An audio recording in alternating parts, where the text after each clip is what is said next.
నమస్తే, welcome to Suman TV. పొద్దున లేచిన వెంటనే కాలు కింద పెట్టలేకపోవటం, సో కొంతసేపు ఆగిన తర్వాత మళ్ళీ కాస్త నెమ్మదిగా నడవటం.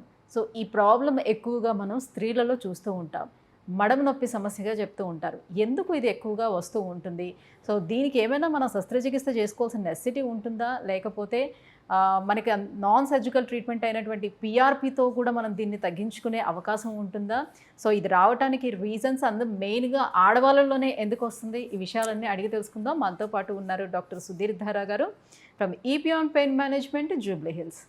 Hello sir. హాయ్ అండి. సరే, ఎప్పుడైనా సరే కూడా మీరు ఏదో ఒకటి ఖచ్చితంగా విమెన్కి సంబంధించినటువంటి ఒక టాపిక్ ఖచ్చితంగా మీతో ఉంటుంది, రైట్?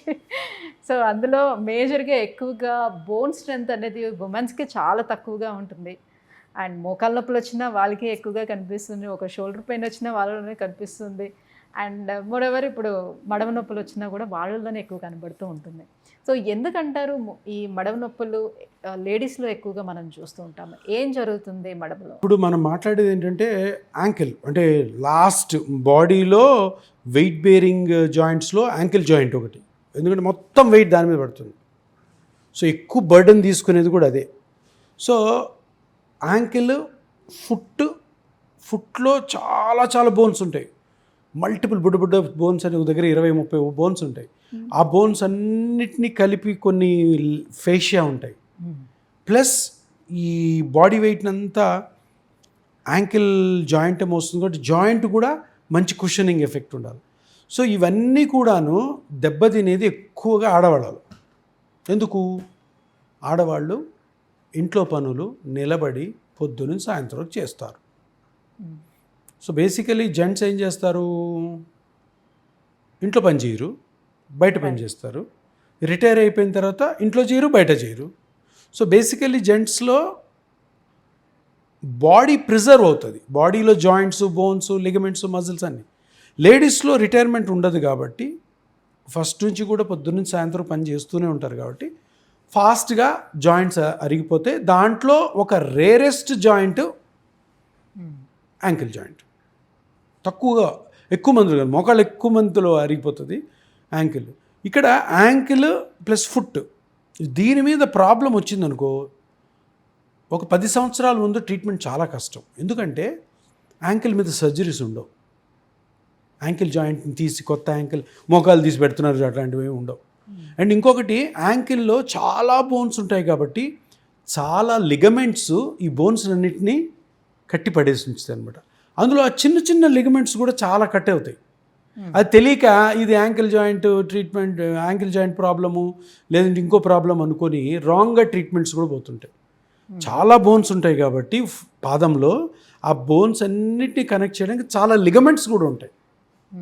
ఆ ట్రీట్మెంట్లో ఏదైనా ప్రాబ్లం జరిగితే వాళ్ళకి నడిచేదానికి మొత్తం పోతుంది, ఒకదాని వద్ద లోటు జరిగి. ఇది చాలా జరుగుతుంది. ఎందుకంటే యాంకిల్ మీద సర్జరీస్ లేవు. ఇప్పుడు మనందరం సర్జరీ అందరికి బాగా అలవాటు అయిపోయింది కదా. యాంకిల్ మీద సర్జరీ లేదు, సర్జరీ చేయలేరు. అందుకని ఆ మెడిసిన్స్, ఈ ట్యాబ్లెట్స్, ఆ బ్రేస్లు అవి కట్టుకొని అట్లే టైంపాస్ చేస్తూ ఉంటారు. చేస్తూ ఓవరాల్గా మొత్తం పోతుంది. సో అందుకని ఇప్పుడు యాంకిల్ మీద ఎలా ట్రీట్ చేయాలా?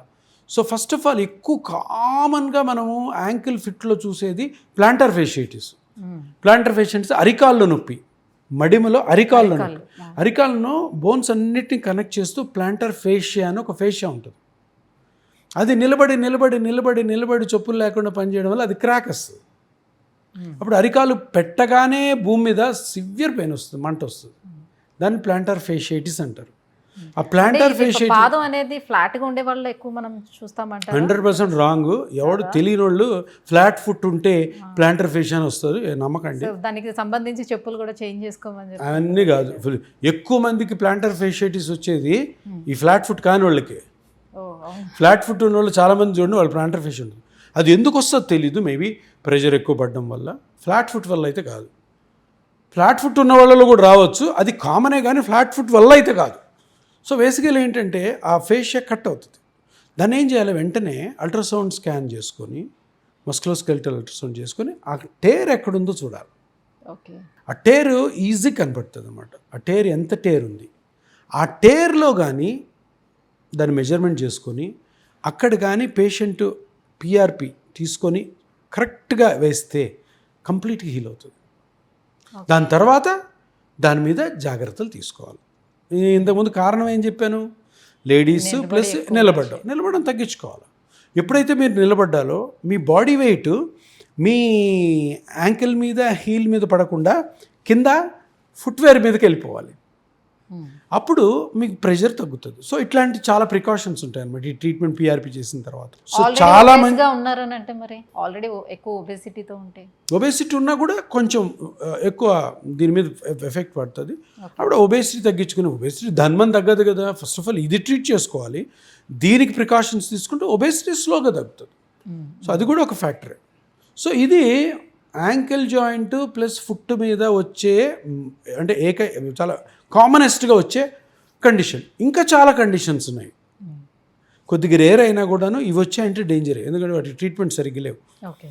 ఇప్పుడు లిగమెంట్స్ అని చెప్పాను, యాంటీరిటాలోఫిబ్రల్ లిగమెంటు, డెల్టాయిడ్ లిగమెంట్స్, కొన్ని చాలా టెండాన్స్ ఉంటాయి. ఆ టెండాన్స్లో చిన్న చిన్న రప్చర్స్ అవుతుంటాయి. ఇవి కూడా దెబ్బ తగిలితే అవ్వచ్చు మనం చేసే పనుల వల్ల. ఇవి కూడాను మనము స్కాన్ చేసుకొని ఎగ్జాక్ట్గా ఏ లిగమెంట్ అయితే కట్ అయిందో అది చూసుకొని ఆ లిగమెంట్ కట్ని మెజర్ చేసుకొని దాని మీద పిఆర్పి చేయడం ద్వారా కూడా మంచి రికవరీ ఉంటుంది.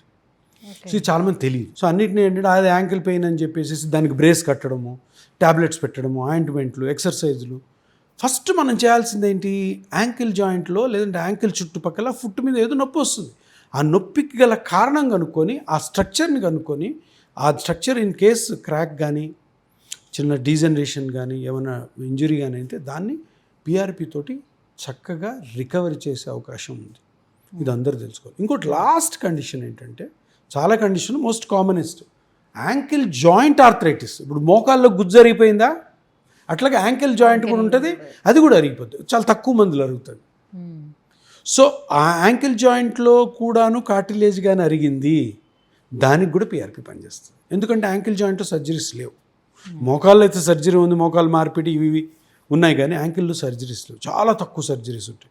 సో యాంకిల్ ఆర్థరైటిస్ ఉంది, యాంకిల్ మూమెంట్స్ సరిగ్గా లేకపోతే యాంకిల్ జాయింట్లో పిఆర్పి చేయడం ద్వారా కూడా మంచి రికవరీ ఉంటుంది. సో ప్లాంటర్ ఫ్యాసిలిటీలోనే పెయిన్ వచ్చేటప్పుడు మనకి ఆ పెయిన్ కేవలం ఆ మడమ లోపల కింద భాగంలోనే తెలుస్తుందా, లేకపోతే అక్కడ నుంచి మోకాలు వెనక భాగం నుంచి ఎట్లా పెయిన్ ఏమైనా అంటే ప్లాంటర్ ఫ్యాసిలిటీస్ వచ్చిన తర్వాత మనము ట్రీట్మెంట్ తీసుకోక అది క్రానిక్ అయిందనుకో, మన వాకింగ్ స్టైల్ మారిపోతుంది, కుంటుతాం.